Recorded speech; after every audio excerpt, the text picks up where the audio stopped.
चले मेरा बच्चा स्टार्ट करते, और स्टार्ट करते हुए क्विकली आते हम कि जो है आज की क्लास में हम इंशाल्लाह जो है सबसे पहले हमेशा की तरह जो हमारी परंपरा रही है, जो पिछली क्लासों में पढ़ा उसको रिवाइज करेंगे, फिर आगे बढ़ेंगे। IFRS 8 ऑब्जेक्टिव क्या है सर? कि हमने डिफरेंट सेगमेंट की शेयर होल्डर का हक है कि उसको पता चले कि कौन सा सेगमेंट कितना कमा रहा है, सही है। तो इसके लिए कोई अकाउंटिंग स्टैंडर्ड नहीं था। IFRS 8 ने कहा कि मैं हूं ना, फिर आगे बढ़े। फिर हमने कहा सर IFRS 8 ने आके और क्या कहा? IFRS 8 ने कहा कि भाई मैं अप्लाई किस पे होऊंगा? लिस्टेड कंपनीज पे और अबाउट टू बी लिस्ट, उनके कौन से अकाउंट पे? एनुअल और इंटरिम, और कंसोलिडेटेड और स्टैंड अलोन। अगर दोनों साथ प्रिंट हो रहे तो किस पे अप्लाई होगा? कंसोलिडेटेड पे ओनली। फिर हम मजीद आगे बढ़े थे और हमने क्या पढ़ा था? हमने पढ़ा था sir criteria. What is the criteria? हमने कहा कि सर क्राइटेरिया ये था कि जो है ऑपरेटिंग सेगमेंट होता क्या? हमने कहा जिसके अंदर तीन बातें हो। कितनी बातें हो? पहली बात क्या होनी चाहिए sir? Ability to earn and expense. उसके पास सलाहियत होनी चाहिए कि अपना कमाए और अपना खर्चा करे। फिर हमने कहा reviewed by what is CODM? Board of director. फिर हमने कहा सर तीसरी क्या चीज होनी चाहिए उसके पास? हमने कहा सर उसके पास जो है इसकी डिस्क्रीट फाइनेंशियल इंफॉर्मेशन होनी चाहिए। मतलब क्या? मतलब कि सर उसके अलग से अकाउंट्स मेंटेन होते हो, उस सेगमेंट के अलग से प्रॉफिटेबिलिटी मेंटेन होती हो। सर फिर हम मजीद आगे बढ़े। हमने कहा पहला स्टेप था आइडेंटिफाई करना है ऑपरेटिंग सेगमेंट। दूसरा स्टेप क्या था? Aggregation criteria. सर अब now what is aggregation criteria? हमने कहा था कि जब पांच बातों में सेम हो, वो पांच बातें कौन सी हैं? हमने कहा nature of product and service क्या होना चाहिए? सेम होना चाहिए। दूसरी बात क्या थी? हमने कहा सर प्रोडक्शन प्रोसेस भी सेम होना चाहिए। प्रोडक्शन प्रोसेस का मतलब क्या है? एक जैसा मतलब हो, केमिकल्स की जुगलबंदी से बनते हो, है ना सर। हमने कहा AC का और साबुन का बनने का प्रोडक्शन प्रोसेस अलग है, लेकिन साबुन और शैम्पू का प्रोडक्शन प्रोसेस एक है। साबुन और ब्यूटी क्रीम्स का प्रोडक्शन प्रोसेस नेचर के हिसाब से क्या है? सेम है। तीसरा टाइप और क्लास ऑफ कस्टमर क्या होना चाहिए? सर वो भी सेम होना चाहिए। चौथा हमने कहा कि सर उनका डिस्ट्रीब्यूशन मेथड भी सेम होना चाहिए। मतलब मैंने बताया था जनरल ट्रेड और मॉडर्न ट्रेड। यूनिलीवर ने कहा हम लक्स सनसिल्क दोनों। जनरल ट्रेड क्या होती है कि डिस्ट्रीब्यूटर को बेच दिया, एक बीच में कंपनी है जो कि यूनिलीवर से माल खरीद करके छोटे छोटे को देगी। और मॉडर्न ट्रेड क्या होती है? इम्तियाज को बेचा, सही है, डायरेक्ट इम्तियाज को स्टोर को बेच दिया। और हमने कह दिया कि आखिरी चीज रेगुलेटरी इन्वायरमेंट की नेचर सेम हो। अब सर ये जो नेचर है ना, ये ब्रॉड वर्ड है। क्या मतलब सर नेचर ब्रॉड वर्ड है? सर बताओ क्या मतलब है नेचर ब्रॉड वर्ड है? हमने कह दिया कि सर सिमिलर, जरूरी नहीं बिल्कुल एक जैसे। जैसे हमने एग्जांपल दी थी यूनिलीवर में लक्स और सनसिल्क पे दोनों के ऊपर कॉस्मेटिक रूल्स अप्लाई होते हैं, लेकिन केनेस की जब हमने बात की थी तो हमने कहा CAC CA भी सेम है। क्यों सेम है? नेचर सेम है, अकाउंटेंसी प्रोडक्शन प्रोसेस सेम है, टीचर्स पढ़ा रहे हैं ऑनलाइन हाइब्रिड। तीसरा टाइप और क्लास ऑफ कस्टमर भी सेम है। चौथा हमने कह दिया कि सर डिस्ट्रीब्यूशन चैनल भी सेम है, KNS के थ्रू ही आप पोर्टल है। पांचवा रेगुलेटरी इन्वायरमेंट भी सेम है। हालांकि देखा जाए तो ICAP और SCCA हैं अलग अलग, लेकिन रूल्स क्या हैं? सेम है, एक जैसे हैं। तो हमने कहा यूनिलीवर ने कहा सर मेरे 22 ब्रांड ने ऑपरेटिंग सेगमेंट का क्राइटेरिया मीट करते हैं। कौन सा क्राइटेरिया? हमने कहा सर ये वाला क्राइटेरिया ऑपरेटिंग सेगमेंट का मीट करते हैं ना। 22 ब्रांड ऑपरेटिंग सेगमेंट का ये वाला क्राइटेरिया मीट कर रहे हैं, ठीक है जी। अच्छा बोला फिर क्या करें? क्या हम इनको वो कर दें अपने पास एज वो? हमने कहा नहीं नहीं नहीं, रुको जरा सब्र करो। हमने कहा कि उनको एग्रीगेट करोगे। 22 को एग्रीगेट किया तो यूनिलीवर ने कहा कि हमारे 22 सेगमेंट कितने हो गए? 3 बन गए। हमने कहा अच्छा अब क्या शो अब डिस्क्लोज कर दे? बोला नहीं। अब रिपोर्टेबल सेगमेंट पे आते हैं। तो रिपोर्टेबल सेगमेंट का क्राइटेरिया क्या है? पिछली क्लास में हमने एक पढ़ा था, वो कौन सा था? कि उस सेगमेंट का रेवेन्यू तमाम सेगमेंट्स के रेवेन्यू का 10% या उससे internal plus external. What do we mean by internal plus external? कि हमने कहा सर इंटर डिपार्टमेंट रेवेन्यू भी होता है, इंटर डिपार्टमेंट रेवेन्यू भी होता है, सही ना। एक ही अब मैं छोटी हमने एग्जांपल दी थी यूनिलीवर की कि भाई आइसक्रीम जो है और नूडल्स है, दोनों का जो मैदा है, सही है ना, वो होता है आइसक्रीम फैक्ट्री में, फिर आइसक्रीम फैक्ट्री फूड्स फैक्ट्री को बेच रही है। ये क्या है? Internal department. फिर हमने कह दिया कि सुजुकी की एग्जांपल दी थी कि डिफरेंट डिवीजन है इसकी। एक और आज सुबह सुबह प्रैक्टिकल, एक दोस्त के साथ में बैठा हुआ था, उसने कहा कि यार उसका भैंस का बाड़ा है और उसी की दुकान भी है। तो बोलते हैं यार बाड़े से भी मैं दुकान पर जब दूध बेचता हूं ना, तो उसको भी मैं 7,300 का जो है ना अपना एक वो जो मार्केट रेट है, मतलब इसका मेरा होलसेलर का रेट है, तो मैं दुकान पे उसको बेचता हूँ 7,900 का। मतलब क्यों? बोला क्योंकि यार मेरी दुकान में फिर ट्रांसपोर्टेशन और सारी चीजें, समझ रहे हो। तो उसने कह दिया कि ये जो 7,300 की चीज अपनी दुकान पे वो कितने की बेच रहा है, ताकि उसको पता चले बाड़े से बच कितना आ रहा है। तो इसको क्या कहते हैं? Internal revenue. ठीक है सर, पहला क्राइटेरिया ये था। अब आ जाते हैं दूसरे क्राइटेरिया पे, वो है दूसरा अभी मैं छोड़ रहा हूं, तीसरा पढ़ते हैं पहले, वो ज्यादा आसान है। एसेट्स, उसके जो एसेट हैं, उस सेगमेंट के जो एसेट्स हैं वो क्या होने चाहिए? Its assets are 10% or more of the combined assets of all operating segment। 10% या उससे ज्यादा होने चाहिए उसके एसेट्स। ठीक है, रेवेन्यू भी था और एसेट भी था। अच्छा ये सारे और वाले हैं, क्या मतलब सर? ये देखें, ये और है, कोई एक भी मीट हो जाएगा तो बात पूरी, ये भी और है और तीसरा भी। ठीक है सर। अब हमने सर इसका एक सवाल भी देखना था, ऐसा ही है?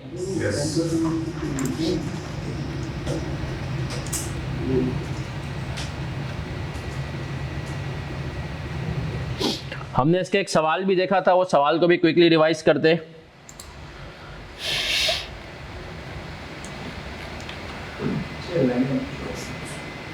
जब तक अगर आप लोग चाहें तो ये वाला चार्ट भी कॉपी कर सकते हैं मेरा बच्चा,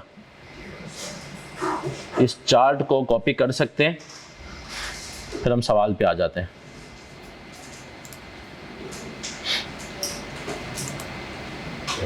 इस चार्ट में हमने रेवेन्यू वाला पढ़ लिया, एसेट्स वाला पढ़ लिया। Total revenue is greater than 10% of all segments, total assets greater than 10% of all segments.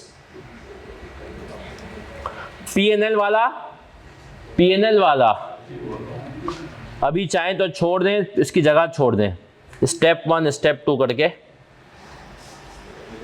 चलिए सर, हम एक सवाल पे थे, उस सवाल का हमने रेवेन्यू वाला पार्ट कर लिया था, ऐसा ही है? yes. फिर से दिखा दूं?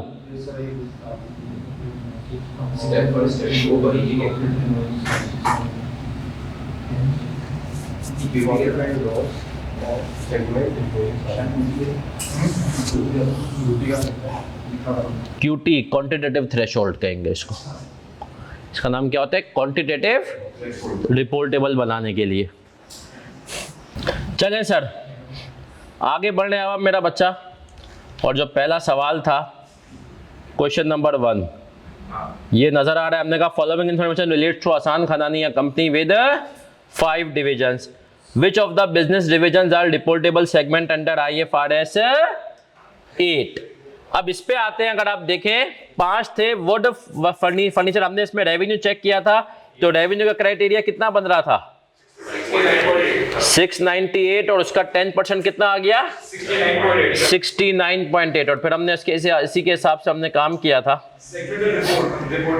हमने कहा क्वेश्चन नंबर 1 अगर आप देखें तो हमने कह दिया कि इसका रेवेन्यू का क्राइटेरिया कितना आ गया? 69.8। और हमने कह दिया reportable on the basis of would furniture veneer, हमने ये बनाया था। और रेवेन्यू की बेसिस पर ये दोनों क्या हो गए थे? रिपोर्टेबल, क्योंकि इनका जो रेवेन्यू था 69.8 से, अगर आप गौर से देखें तो वुड का कितना था? 258 और इसका भी कितना था? 358। तो ये तो हमने कह दिया कि सर पिछली क्लास तक का था ना। अब तीसरा क्राइटेरिया देखना है कि एसेट्स को देखो। हमने कहा अभी देख लेते हैं भैया, टोटल एसेट्स कितने के? 10,000। तो 10,200 का 10% कितना होगा? 1,020। कितना हुआ? 1,020। अब 1,020 है, सब बच्चे इधर देखेंगे, कॉपी नहीं। मुझे बताओ एसिड की बेस पर 1,020 की कौन कौन से? क्या वुड है? 4,900। फर्नीचर है। अब क्या 1 ईयर होगा? नहीं होगा, क्योंकि सर 1 ईयर का एसेट्स कितने हैं? कम है 200। वेस्ट होगा? नहीं होगा, नहीं होगा। इसके एसेट कितने हैं? 400 400। अदर सेल्स होगी? नहीं सर। तो हमने कह दिया इसका क्राइटेरिया कितना है? 10,200 का। अब देखो पेपर में तुम लोग आंसर करना सीखो। जो नहीं, तुम लोगों को सबसे बड़ा मसला होता है कॉस्टिंग में कि हाउ टू आंसर। बराबर तो लेंगे। तो हम यहाँ पर इस तरीके से लिंक करेंगे, इसका आंसर करने का तरीका सीखो। हमने पढ़ा था इसमें 3 तरह के क्वेश्चन आएंगे। पहले आपने क्वांटिटेटिव थ्रेशोल्ड लिखे, QT is quantitative threshold. Revenue का क्राइटेरिया लिखा आपने, एसेट का क्राइटेरिया भी निकाल लिया। वो कितना है? 10,200 का कितने परसेंट? 10%। तो हमने कह दिया 1,000। अब आपने कह दिया सिर्फ वुड और फर्नीचर। ये आपने पिछली क्लास में भी शायद कॉपी किया होगा। Reportable on the basis of revenue और एसेट। और बाकी इन तीनों के नीचे भी आपको इसमें लिखा हुआ है, कुछ भी नहीं लिखना। सही है ना? ये हम पूरा फिल करेंगे। यहां तक हम क्लियर हैं? अब सर आए, अब एक और इंपॉर्टेंट चीज है, सबकी तवज्जो इधर है। यहां तक क्लियर है तो कॉपी करना है तो कॉपी करो। फिर हम मजीद आगे बढ़ेंगे। ऑनलाइन वाले बच्चों अगर आप क्लियर हैं तो लिख दें CC। अभी वो बाद में लिखेंगे, सब्र लग जा, तू नहीं लिख अभी। अभी आपने सिर्फ वुड फर्नीचर रेवेन्यू एसेट लिखना है, नॉट रिपोर्टेबल नहीं लिखना है। बुक के अंदर क्वेश्चन का पेज नंबर क्या है? बहुत अच्छा सवाल है। पेज नंबर है मेरा बच्चा ये 10।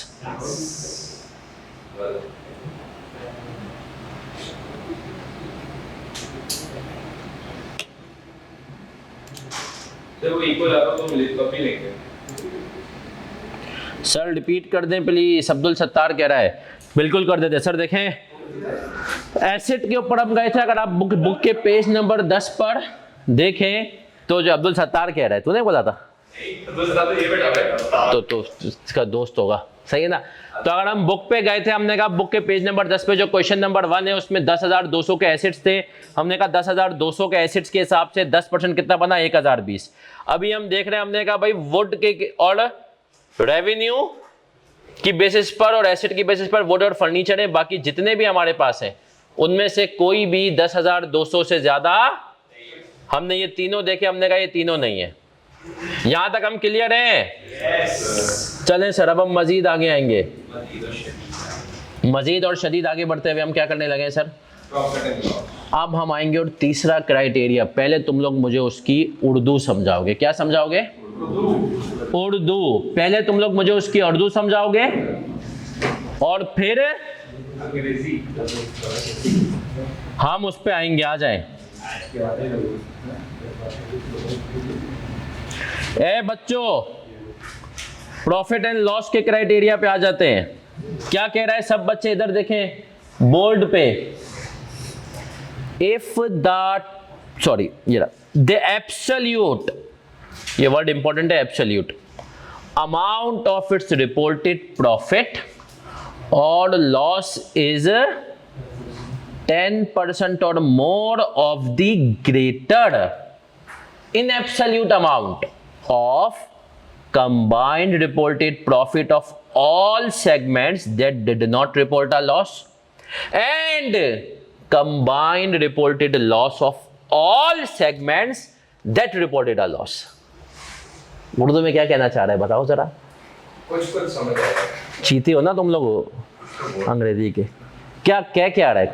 पढ़ो। सेगमेंट ने प्रॉफिट अर्न किया है और जिस सेगमेंट ने लॉस अर्न किया है उन दोनों के 10% से कंपेयर करेंगे एब्सोल्यूट अमाउंट को। एब्सोल्यूट का मतलब क्या होता है? 100 रुपए मिलेंगे सही बताने वाले को। जो नंबर एब्सोल्यूट क्या? हाँ क्या नंबर की टर्म होता है। नंबर की टर्म होता है मतलब और रिलेटिव होता है परसेंटेज और एब्सोल्यूट परसेंट रिलेटिव। इंटीजर एक क्रिटिकल इंटीजर समझाओ क्या होता है इंटीजर भाई खोल के। डेसिमल में ना प्लस माइनस दोनों क्या डेसिमल में ना हो? इंटीजर में होता है वो होल नंबर होता है पॉइंट में ना होगा। तो जो क्रिटिकल अमाउंट होता है पूरी वैल्यू और पॉइंट में वही वैल्यू ना पॉइंट में ना हो। ओके। एब्सोल्यूट का मतलब यही होता है। पक्की बात है। आसान अल्फाज में बताओ, तुम लोग पहुंच रहे हो। होल नंबर पे जो सर टोटल होती है। एब्सोल्यूट टोटल होती है वरना पर यूनिट। मैथ्स में ना देखो थोड़ा बचपन में जाओ, बचपन में तुमने कहीं पढ़ा हो कि एब्सोल्यूट का मतलब क्या? चल जो अगर नेगेटिव रूट नंबर होता है तो वो पॉजिटिव हो जाता है। सर एब्सोल्यूट का मतलब होता है कि नेगेटिव नेगेटिव नहीं रहा, पॉजिटिव हो गया। अब समझा नादिर, पूरा समझा, 100 रुपए दे रहे हैं। क्या कह रहा है? एब्सोल्यूट का मतलब ये होता है। हाँ लॉस पॉजिटिव में शो करेंगे। तो ये सब पढ़ के पूरा समझाओ ना, क्या कहना क्या चाह रहा है ये आदमी। अंग्रेजी है, सीए फाइनल पढ़ा बड़ा इसी दम से भाई, यही तो सिखाना है। सर एब्सोल्यूट अमाउंट में इसमें ये कहना चाह रहा है अगर लॉस आ रहा है तो उसको प्रॉफिट शो करेंगे, यूं कहना चाह रहा है। तो बाकी ये क्या चने बेचने के लिए 2 पॉइंट लिखे? ये 2 पॉइंट भी तो लिखे ना भाई। कंबाइंड कोड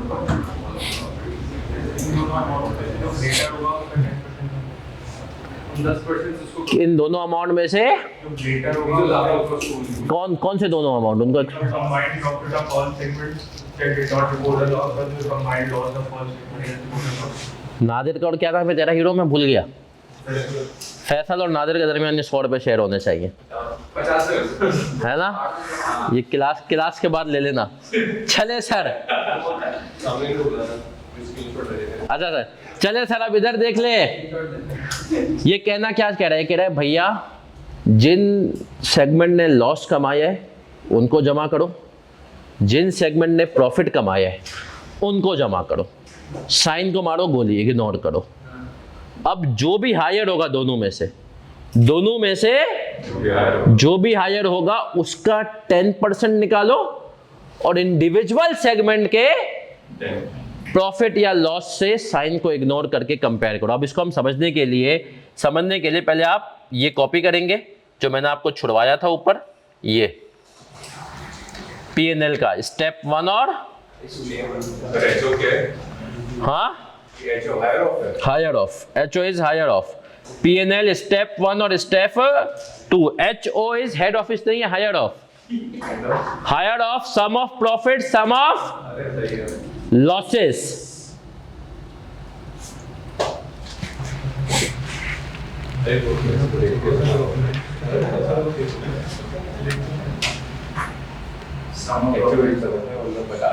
सोच सकते हैं।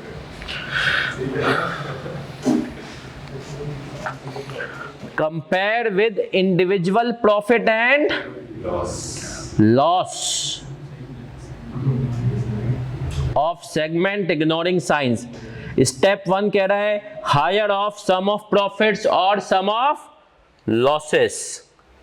फिर कह रहा है स्टेप 2 के अंदर compare with individual profit and loss of segment ignoring sign.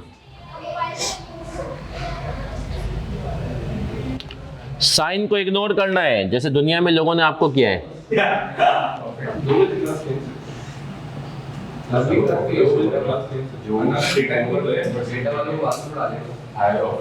फिर मेरे ख्याल में उनकी क्या कर रहे हो, देख लेते हैं। बट ये घड़ी भी टाइम पे नहीं है। 1 से 2 तो डेटा की है भाई, 12 पैसे होते हैं। चलिए सर बढ़े आगे। अब आ जाते हैं इस पॉइंट को समझने के लिए हम इसके छोटे छोटे एग्जांपल करेंगे। आ जाएं।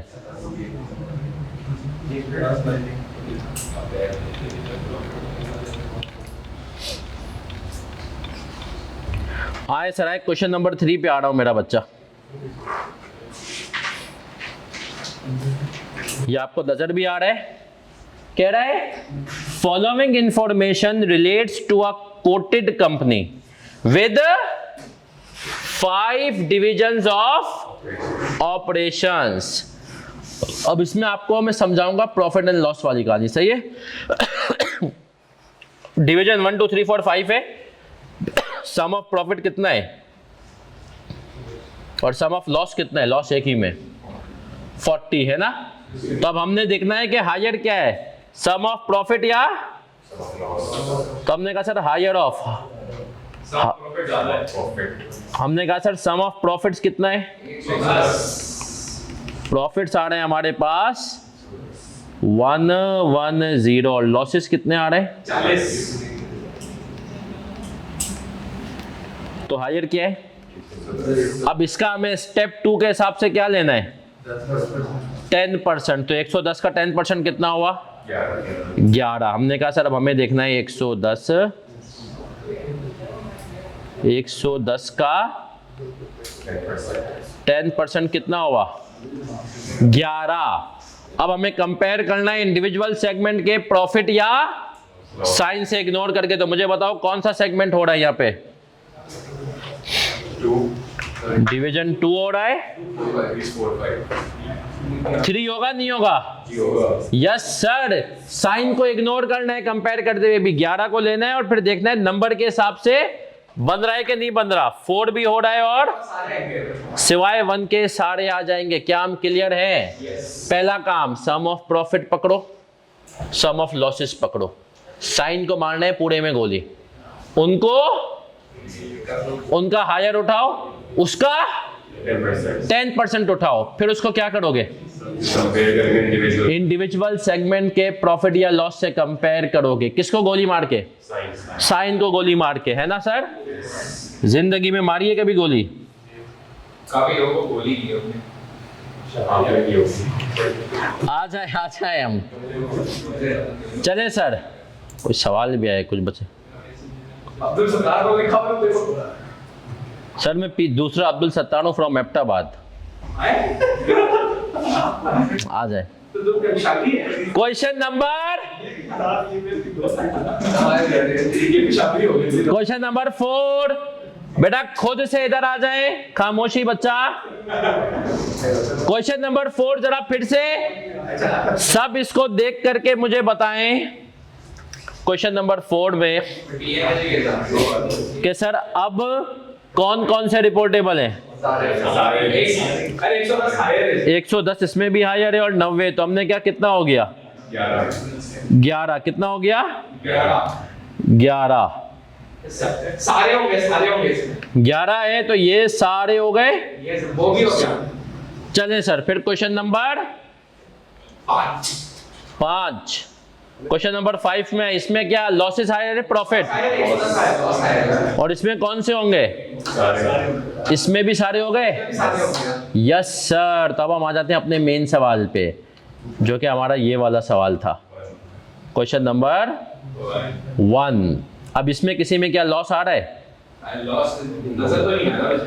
नहीं सर, इसमें किसी में भी लॉस ना लॉस आ रहा है, प्रॉफिट भी लग रहा है। प्रॉफिट आ रहा है। अच्छा ये प्रॉफिट कितना है? 130। तो अगर 130 का हमारे पास सर प्रॉफिट है और लॉसेज नहीं है तो 130 ही लेंगे। तो अगर सर हम इसमें ये वाली वर्किंग करें, इधर देख लें, 10% वाली तो हम कह सकते हैं कि सम ऑफ प्रॉफिट और लॉसेस में से हायर क्या था?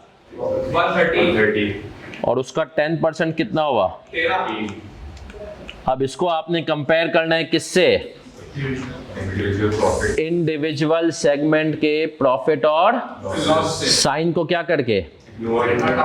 इग्नोर करके। तो साइन को तुमने क्या कर दिया? पहले दो आएंगे तो हमने कह दिया सर रिपोर्टेड शुरू के 2 आएंगे और तो ये 2 आ गए हमारे पास। क्या हम यहाँ तक क्लियर हैं? हर स्टेप में शुरू पक्की बात है। यस तो हमने कह दिया सर इसको अगर आप चाहें तो आप कॉपी कर लें कि ये बेसिकली हमारे पास पूरा सवाल है। आसान है। नॉट रिपोर्टेबल और देखें 3 अटेम्प्ट हुई भाई, 3 राउंड हुए।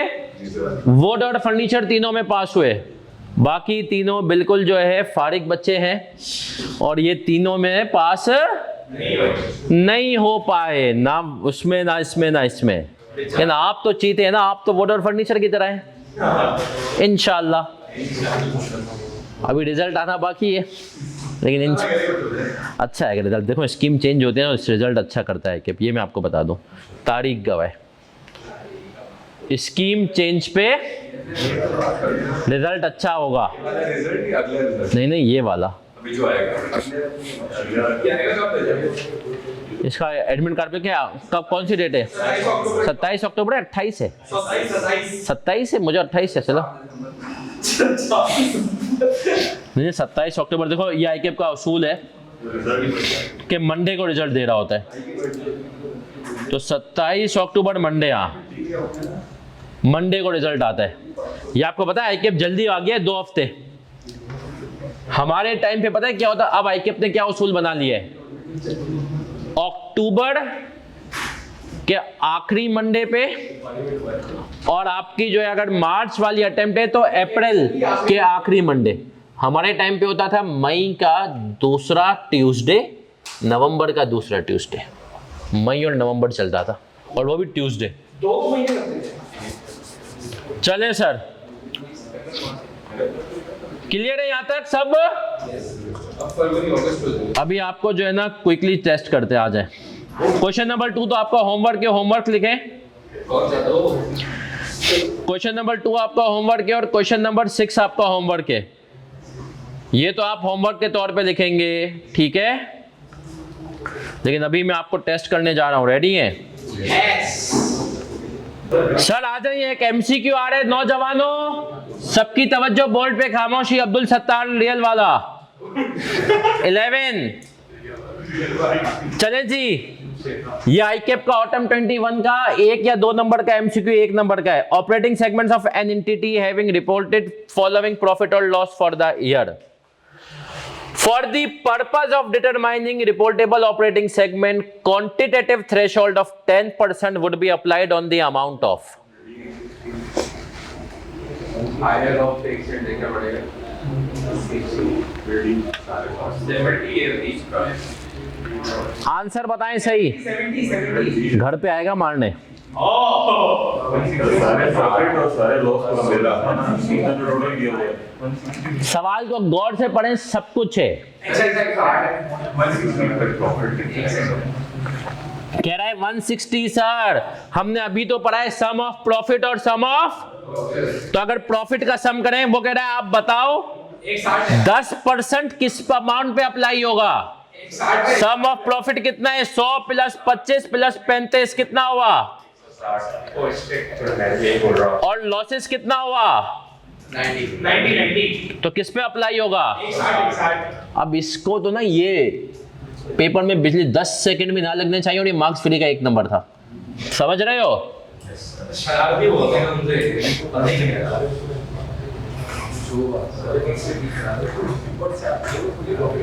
नेक्स्ट वीक में आपका रहेगा, वो शरारती का होगा।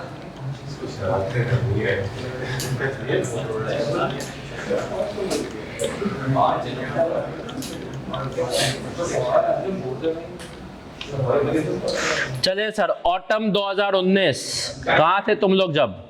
ऑटम 2019 स्कूल में थे। चले सर, 7 नंबर का सवाल आया। ये कितने नंबर का सवाल? का नाम क्या है? डायमंड, है ना? अब जरा इसमें मुझे जल्दी से बताएं, डायमंड के अंदर मेरा बच्चा, जिसकी पहचान जोड़ी को ही होती है। चले सर, खामोशी। इस सवाल को खुद से करना है, 5 मिनट में ये सवाल होना चाहिए। जैसे अभी हमने क्वेश्चन नंबर 1 किया है ना, वैसे ये 5 मिनट में होना चाहिए। Diamond 5 minute, 5 minutes. रेवेन्यू अगर आप देखें तो इसने रेवेन्यू एक्सटर्नल अलग दिया हुआ है, इंटरनल अलग दिया है आपको, और इतना स्वीट है, टोटल भी करके दे दिया। ये ऑटम 19 में था, आप देगा तो टोटल तो नहीं करेगा। प्रॉफिट और लॉस भी दे दिया, टोटल एसेट भी दे दिया। कह रहा है identify the reportable segment under IFRS along with brief justification. 5 minute है आपके पास, केवल 5 मिनट। आए सर आए, सवाल आपके सामने। सबसे पहले रेवेन्यू टोटल कितना था हमारे पास? 3,17,000। इसका 10% कितना बना? 750। फिर हमने कहा सर हमारे पास एसेट्स कितने थे? 88,400। 88,400। इसका कितना बना? 8840। 8840। फिर सम ऑफ प्रॉफिट्स एंड लॉसेस। अब चाहें तो सर देखें, यहाँ पे बच्चे ने डायरेक्ट किया हुआ है, जिसने भी हमने जिससे लिया है, लेकिन आपको इसकी वर्किंग शो कर दें तो ज़्यादा अच्छा। आप स्टैटिक पे जाएं और आप स्टैटिक को यूं एक्सप्लेन कर दें। देखिए स्टैटिक में ना आपने कहा higher of sum of profits कितना है? 14,200।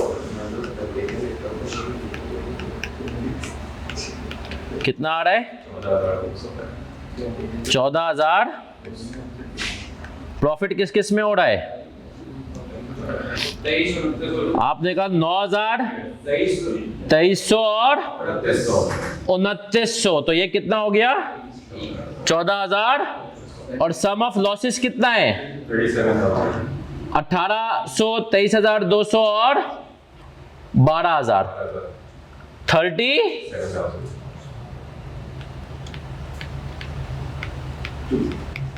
37,000 कितना हो गया? 30,000 तो हमने कह दिया, तो 37,000 का 10% कितना हुआ? तो अब ये सवाल बेसिकली मेरा बच्चा, कितने लोगों को पूरे नंबर मिल जाएंगे?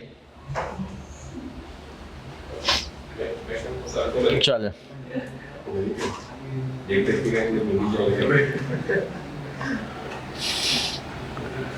चलिए आगे सेव करें। क्या कह रहे हैं? अब इसके ऊपर मैं आ रहा हूं, सबर कर जा, सबर सबर। इतना ही तुम लोगों ने अभी तक करना है, लेकिन अब अगला कॉन्सेप्ट आ रहे हैं। ये कॉपी करना है तो कॉपी करे मेरा बच्चा। नहीं नहीं बेटा, आज अभी तो क्लास कब तक है? 1:30 बजे तक क्लास है। 1:30 बजे डेटा की है। तो हम 1:30 बजे तक लेके जाएंगे। आ जाए 75% रूल पे। अब आते हैं यहां तक के लिए वाइल्ड कार्ड एंट्री। मैंने बताया था ना वाइल्ड कार्ड एंट्री कभी हुआ है? कभी मोहल्ले में तुम लोगों ने क्रिकेट विकेट खेला हो? सही है। कितने लोगों ने क्रिकेट खेला है कभी जिंदगी में? सभी ने खेला है। और ये कभी प्रॉपर टूर्नामेंट वगैरह में हिस्सा लिया है?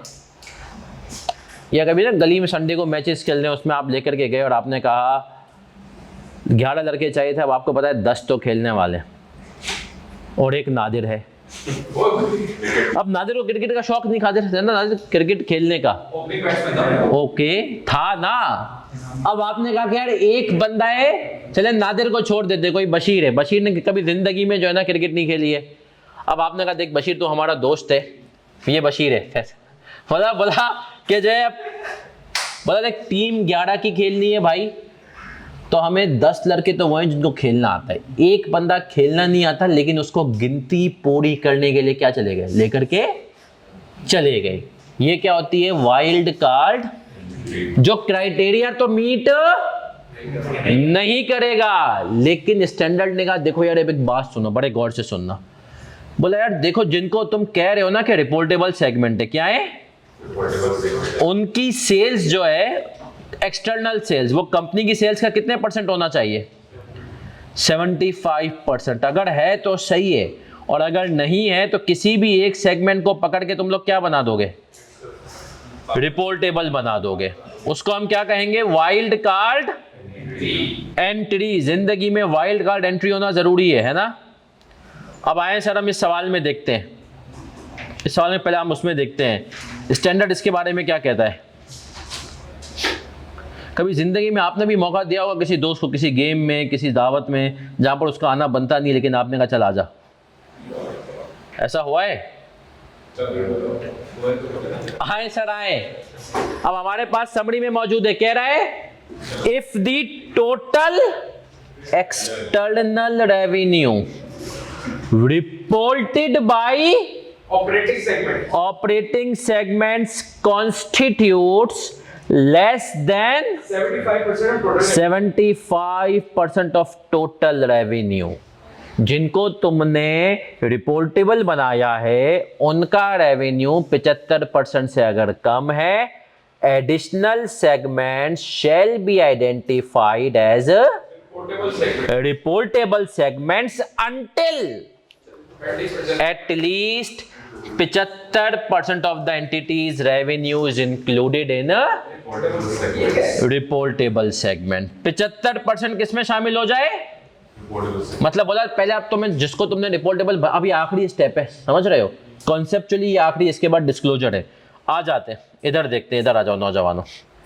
हमने कहा यही सवाल आते हैं डायमंड वाला। चलिए सर डायमंड वाला सवाल है हमारे पास। अब सब सुनना, तुम्हारे सबकी तवज्जो इधर। पहले हम इसको कॉन्सेप्चुअली देखेंगे, फिर हम इसको जो है लिखेंगे भी इसकी। तुम्हारे पास कौन कौन से सेगमेंट रिपोर्टेबल आए थे? बोला इनकी जो सेल्स है वो टोटल एक्सटर्नल सेल्स, यहाँ पे अब इंटरनल जाए बाहर में, उसका 75% या इससे ज्यादा होनी चाहिए। अगर तो ये 75% या उससे ज्यादा है तो हम इसको क्या कहेंगे, रिपोर्टेबल है। वरना किसी मतलब क्राइटेरिया मीट हो गया 75, वरना अगर नहीं होगी तो फिर हमें ए और ई में से किसी एक को उठाना पड़ेगा, है ना सर। हाँ, अब आते हैं, हमने कहा सर बी की सेल्स कितनी है, सी की कितनी है 22, डी की कितनी है और एफ की कितनी है 25। तो अगर हम इनको प्लस करें, इधर आ जाएं, ये जो अभी इस लड़के ने पूछा था ना, ए और ई को नहीं लेंगे। टोटल हमने कहा सर एक्सटर्नल सेल्स कितनी है, 278। इसका फॉर्मूला देख लो, वाइल्ड कार्ड एंट्री या 75% डूल का, इसको हम 75% डूल कहते हैं। मैं वाइल्ड कार्ड एंट्री, मैंने इसका नाम रखा हुआ है, पेपर में नहीं लिखना, एग्जामिनर को बोलेगा ये तो वाइल्ड हो रहा है ना। फॉर्मूला होगा reportable segments external sales divided by total sales external sales multiply by, revenue में लेकिन हम दोनों लेते हैं, लेकिन यहां पर सिर्फ एक्सटर्नल। अब हमने कह दिया यहां पर 278,000 है और रिपोर्टेबल की कितनी हो रही है 255। चेक करो सवाल में से, हाँ 278 था, ए की तो जीरो है ना, तो इस 23 को माइनस कर दो, है ना ई का, तो 278 में से कितनी हो गई। अब आप इसको चेक करेंगे कितने परसेंट बन रही है, 255 वाला कितने परसेंट बन गई, परसेंटेज में बताओ। 21.7। तो हमने कहा सर ये तो बहुत आराम से क्राइटेरिया मीट हो रहा है ना सर।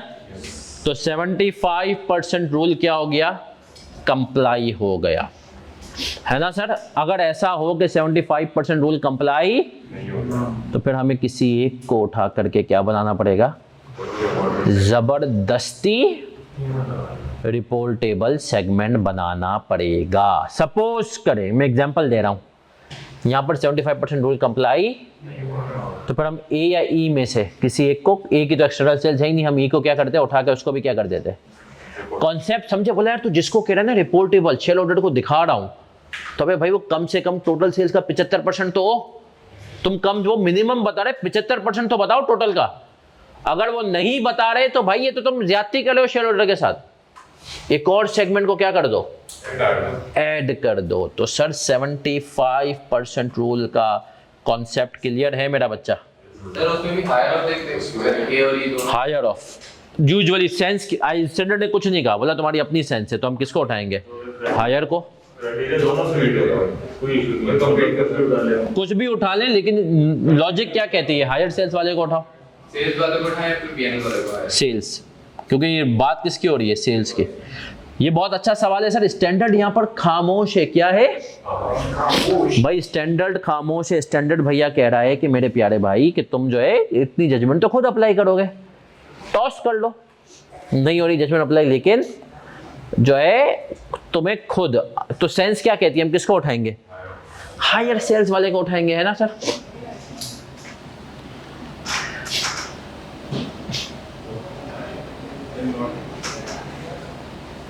चले सर, अब स्टैंडर्ड में ना हमने कॉन्सेप्चुअली इस पूरा स्टैंडर्ड कवर कर लिया। अब हमारी प्रैक्टिस होगी, लेकिन एक सवाल ऐसा है जो कि ACC ICAEE का हमारी बुक के अंदर भी मौजूद है, सही है। और उस सवाल में जज्बात का इजहार, और ऐसा सवाल आईकेप ने दी दिया तो उसको मैं मार्क एज इंपॉर्टेंट भी कराऊंगा कि भैया देखो आईकेप जो है ना शरारती बच्चा है। कौन सा बच्चा है, तो आईकेप शरारती है तो तुम्हें उससे ज्यादा शरारती होना पड़ेगा, नहीं। तो एक सवाल है जो आज की क्लास का आखिरी सवाल साबित होगा। हाँ, ये सवाल है ACCA का सवाल क्वेश्चन नंबर 7। अच्छा, क्वेश्चन नंबर 6 और क्वेश्चन नंबर 2 तुम्हारा होमवर्क है। ये सारे हम वो सवाल कर रहे हैं बेसिक, इसमें बेसिक है और दूसरी बॉडीज के सवाल हैं। क्वेश्चन नंबर, अच्छा ACCA ने मुश्किल से पूरी हिस्ट्री में अब तक 2 से 3 दफा स्टैंडर्ड पूछा है, उसमें से एक सवाल ये था और बड़ा अच्छा सवाल है। देखें, ये सारे सवाल इसलिए लाए जाते हैं कि आपको तैयार किया जाए। कायरकेब अगर ऐसी कोई मस्ती करता है तो तुम लोग क्या हो, और इसके ऊपर तुम लोग लिख भी लोगे लास्ट डे रिवीजन। कौन सा क्वेश्चन है ये? LDR, last day. आए सर, सबसे पहले इसकी रिक्वायरमेंट पढ़ें, सब इसको मेरे साथ करेंगे। इसकी रिक्वायरमेंट पढ़ते हैं हम। कह रहा है ये रही requirement, XYZ is uncertain as to whether the R&D laboratories should be reported as 2 segments under IFRS 8 and would like advice on this। उसने कहा यार मैं अनसर्टेन हूं कि ये दोनों अलग अलग हैं और इसके लिए मैं आपकी क्या चाहता हूं, एडवाइस। मुझे आप एडवाइस दे दें कि ये दोनों अलग अलग हैं कि नहीं है। अब आ जाते हैं, सब बच्चे प्यारे और अच्छे, हम इसको सुकून से साथ पढ़ेंगे। रिक्वायरमेंट समझे हो कि यार बताओ दो अलग अलग सेगमेंट हैं भी के नहीं है। XYZ public limited company is a pharmaceutical company and seeking advice on कुछ financial reporting issues। XYZ produces and sells its range of drugs through 3 separate divisions. In addition, there are 2 labs which carry out R&D activities। 2 labs हैं जो R&D activities carry करती हैं, ठीक है। In the first of these labs, R&D activities funded internally and centrally. For each of the, it does not carry out research and development activities for other। अब जरा समझना, पहली जो लैब है उसके अंदर क्या हो रहा है सर, उसने कह दिया कि भैया ये जो R&D जो है ना, ये सिर्फ इंटरनल एक्सटर्नल के लिए तो काम ही नहीं करता। इसका मतलब इसकी कोई एक्सटर्नल सेल्स, लेकिन हमने कहा ऑपरेटिंग सेगमेंट होने के लिए कोई एक्सटर्नल सेल्स होना जरूरी भी नहीं है। वो तो कहता है आपकी सेल्स सलाहियत होनी चाहिए अपना कमाने की और खर्च करने की। तो कमाने में ये तो नहीं ना कि इंटरनल तो वो कमा रहा है। Each of the 3 division is given a budget. अब जरा समझो, मैं तुम्हें इसके ना वो बता रहा हूं, उसका डायग्राम बना के बता रहा हूं।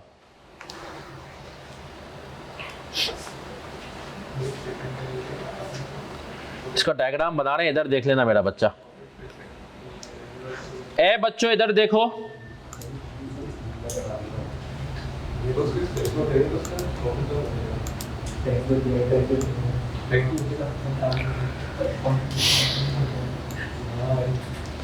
ए नौजवानों,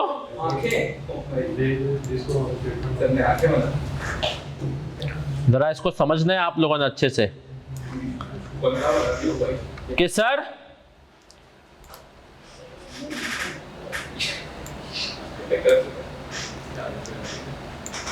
तीन लैब्स हैं और 3 डिविजन्स हैं, और हमने कह दिया कि सर ये हमारे पास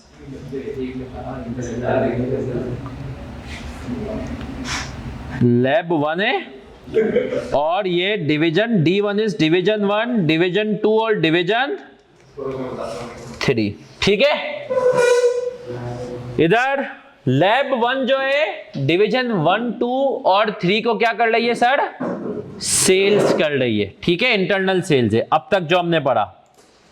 फिर कह रहा है ये तीनों डिविजन्स को, किन 3 डिविजन्स को, इन तीनों डिविजन्स को बजट मिलता है जिसकी मदद से वो लोग लैब 1 से माल खरीदते हैं, लैब 1 को पैसे देते हैं, ठीक है, रिसर्च के। अब कह रहा है each of the single, the lab is directly accountable to the division heads for this। ये जो 3 डिविजन्स हैं, डिवीजन 1, 2, 3, इनके हेड को लैब रिपोर्ट करती है, सही है ना। लैब का अपना कोई हेड नहीं है, मैं लैब हूं, ये 3 जो लोग हैं ये डिवीजन के हेड हैं, तो मैं इनको रिपोर्ट कर रहा हूं, मेरा अपना कोई हेड नहीं है। फिर कह रहा है The second lab performs contract investigation for other labs and pharmaceutical companies. मतलब जो दूसरी लैब है ना, वो एक्सटर्नल काम भी कर रही है, अपने लिए भी कर रही है, और अब अगर हम कहें कि सर ये जो सेकंड लैब है, ये जो हमने कहा इसके भी ये 3 डिविजन्स को भी हेल्प कर रही है और एक्सटर्नल भी कर रही है, ऐसा ही है। हमने कहा जो दूसरी लैब है इसका अगर स्ट्रक्चर बनाए तो ये सब काम कर रही है। क्या काम कर रही है? हमने कहा सर लैब 2, लैब 2 जो है ये D1 को भी है। क्लास कितने बजे दूसरी? तो क्या करने आ गया अभी से? नहीं 1:30 बजे तक चलाएंगे। सही है। कंपनीज को भी करती है, एक्सटर्नल सेल्स भी करती है, ठीक है। लैब 2 का आप समझे?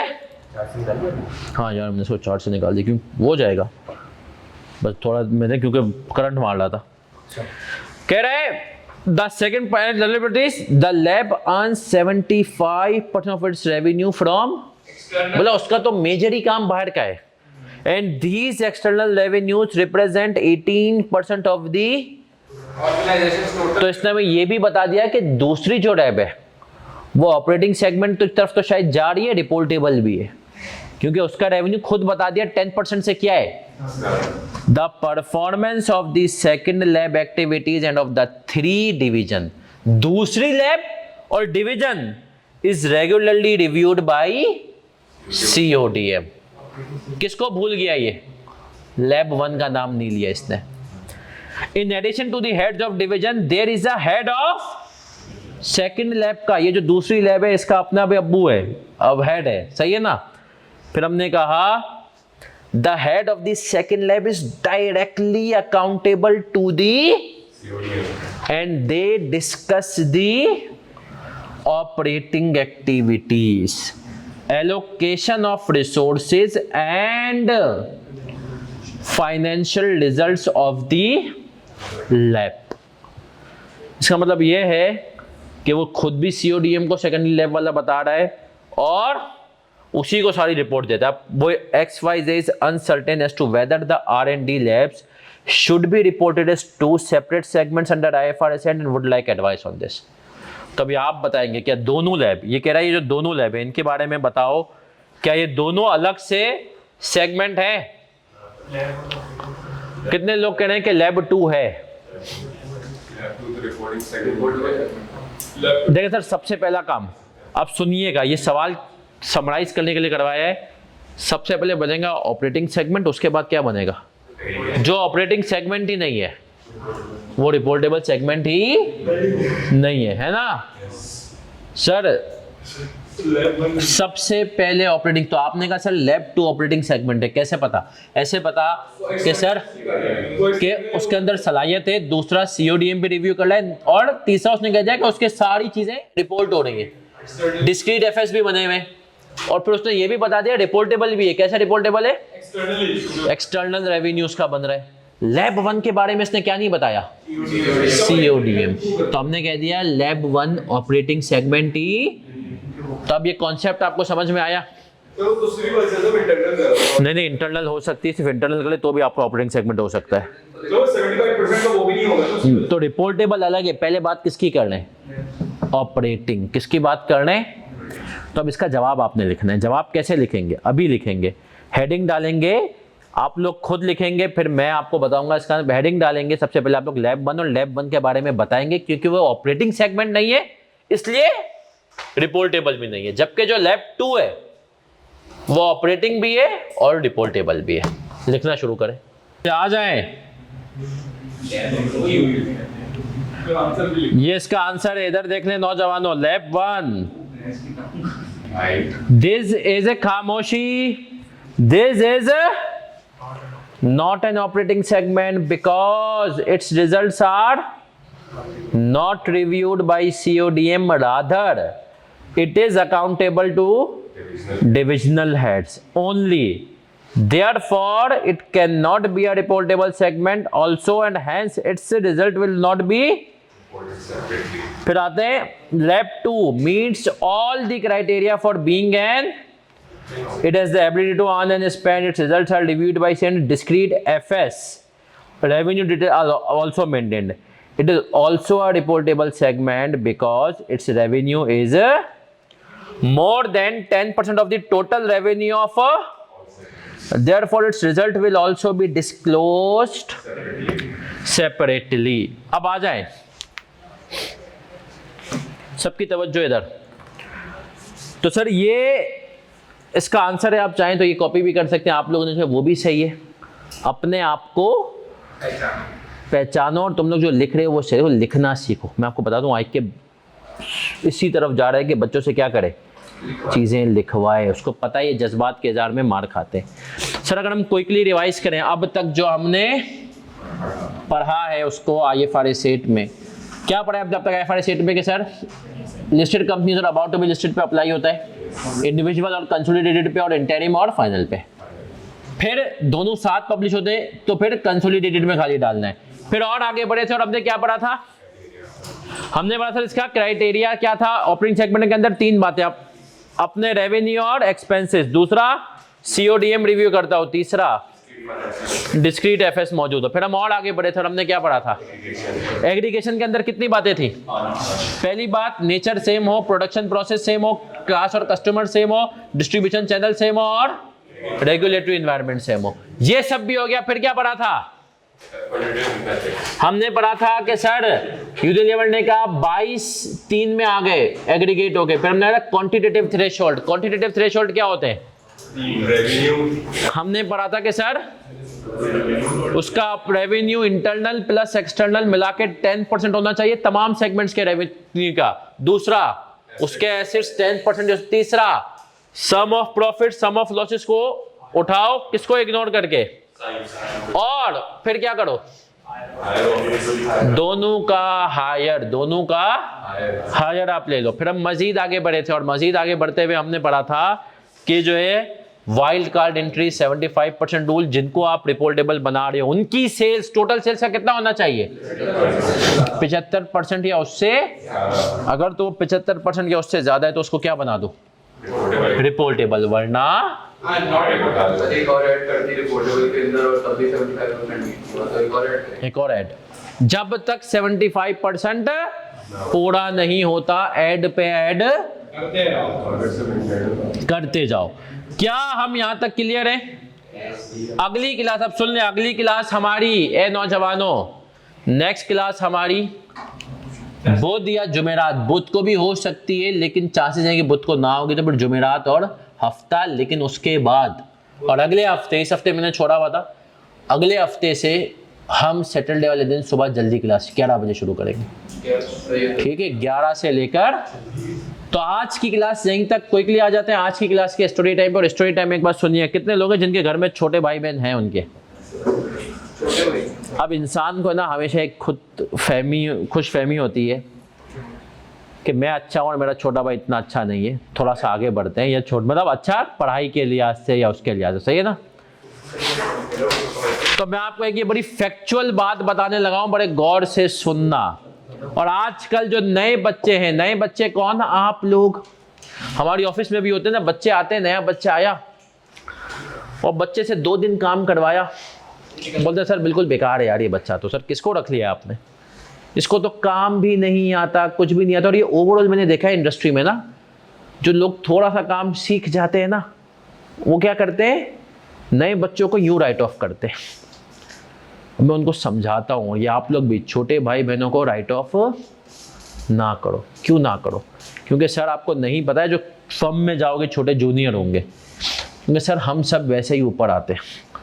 उनको काम सिखाओ, हर बंदे की अलग स्किल्स होती हैं, उसको आप असेस करो कि यार ये, और अपने छोटे भाई बहनों के लिए मेंटोर बन जाओ।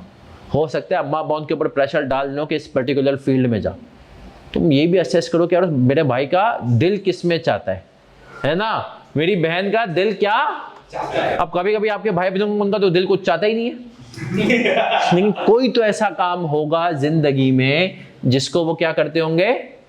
और अपने आप को भी असेस करो कि यार देखो अभी तुम लोग इंशाल्लाह यहाँ पर शुरुआत के लेवल पे हो, कि आगे जा करके तुम्हारा भी यार फाइनेंस के अंदर भी बहुत सारी फील्ड्स हैं। मसला पता है क्या होता है, बहुत सारे लोग ना ऑडिट के अंदर घुस जाते हैं और मैं बताऊं ऑडिट एक वक्त के बाद जा करके बोरिंग हो जाता है। फाइनेंस के अंदर पता है मुझसे सबसे इंटरेस्टिंग काम कौन सा है? टैक्स, एडवाइजरी और कंसल्टेंसी। उसमें ना आपको रोज नई चीजें, टैक्स वैक्स सब एक वक्त के बाद आ गया। अभी जितने भी फर्म में, हमारी फर्म में भी सब टैक्स रिटर्न फाइल कर लें। 70% टैक्स रिटर्न, आपके टैक्स से 70% सवाल एक जैसे होते हैं। सैलरी है तो फिर उसके अंदर बोनस है ना, 3 है ना। तो इसका मतलब क्या है कि सर आप लोग जो बंदे, इंसान की फितरत है एक जैसा काम कर करके बोर हो जाएगा, है ना। रोज तुम्हें कह दूं पिज्जा खिलाऊं तो तुम्हें क्या होगा सर? 3-4 दिन तक करके तुम सर बहुत हुआ ना। 4 दिन तक नहीं, मैं जैसे वो आदमी हूं कि मैं कम से कम 1-2 महीने तक रोज 3 टाइम एक ही खाना खा सकता हूँ, लेकिन 1-1.5 महीने बाद मैं उससे क्या हो जाऊंगा? बोलूंगा नहीं। तो आप भी, और कुछ लोग तो 3 दिन बाद हो जाते हैं, 2 दिन बाद कि भाई अब हम क्या हो गए? बोर्ड। तो 80 करोड़ बच्चों को मैं अक्सर अपनी फर्म के अभी बचाया। मैं कहा 2 दिन होते नहीं तुम बोलते बच्चा बेकार है। मैंने कहा भाई तुम लोगों को भी यही, तुम्हारे यहाँ पर नहीं होता, अगर तुम लोगों को भी हम यही सोच के राइट ऑफ मारते। लोगों को थोड़ा चांस दो, हर बंदे की स्किल होती है अलग अलग। कुछ बच्चे शुरू में ही, दूसरे दिन ही जो है ना बोलना शुरू कर देते हैं, और कुछ आप में से इंट्रोवर्ट्स की तरह होते हैं कि शुरू में नहीं खुलेंगे, लेकिन जब एक दफ़ा खुल जाएंगे तो फिर बंद नहीं हो पाएंगे। सही है ना। एक इंट्रोवर्ट होते हैं, एक एक्सट्रोवर्ट। आप में से कितने लोगों को लगता है कि वो इंट्रोवर्ट है? जो फैसल तो मुझे भी नजर आता है, सही है ना। और कुछ होते हैं एक्सट्रोवर्ट। दुनिया में एक फाइनल बात बता दूं, मैं भी एक्सट्रोवर्ट हूं। एक्सट्रोवर्ट की निशानी ये होती है कि आप उसको किसी भी बंदे के साथ 15 मिनट भी बिठाओ ना तो वो बातें बातें शुरू कर देगा, दोस्ती बना लेगा। सही बात। सही है। इंट्रोवर्ट वो होता है कि वो, उसको आप 6 घंटे बिठा दो, उसके अंदर शरायत होती है कि वो खामोश नहीं रहे। और दुनिया में 85% में आपको बता दो जो बिजनेसेस बनाए ना, वो इंट्रोवर्ट्स ने बनाए। क्यों? क्योंकि सर उनके पास टाइम बहुत होता है। अब एक्सट्रोवर्ट के अंदर तो मस्ती है ना, इससे भी बात करेगा, उससे भी बात करेगा, 6 लोगों के पास जाएगा। इंट्रोवर्ट को बातें करना नहीं पसंद, वो बोलता है मैं अपने साथ हूं। वो अपने आप को पहचानते हैं। मार्क जकरबर्ग इंट्रोवर्ट था, बिल गेट्स इंट्रोवर्ट, सही है, जैक मा इंट्रोवर्ट, हाँ external, Warren Buffett introvert, Elon Musk extrovert है। उसको जो है ना एलॉन मस्क को, तो यार देखना दुनिया में जिन्होंने, इंट्रोवर्ट सोचता ज्यादा। हाँ ये जरूर है कि अब नई दुनिया में फिर बात करेंगे कि एक्सट्रोवर्ट ज्यादा आगे आएंगे। रीजन बिग ये है, सोशल एक्टिविटीज, नेटवर्किंग उनकी ज्यादा होने लगी है। पहले इसकी जरूरत नहीं होती थी, अब इसकी जरूरत ज्यादा है। हम मिलेंगे इंशाल्लाह अगली क्लास में। अपना ख्याल रखिएगा। अल्लाह हाफिज।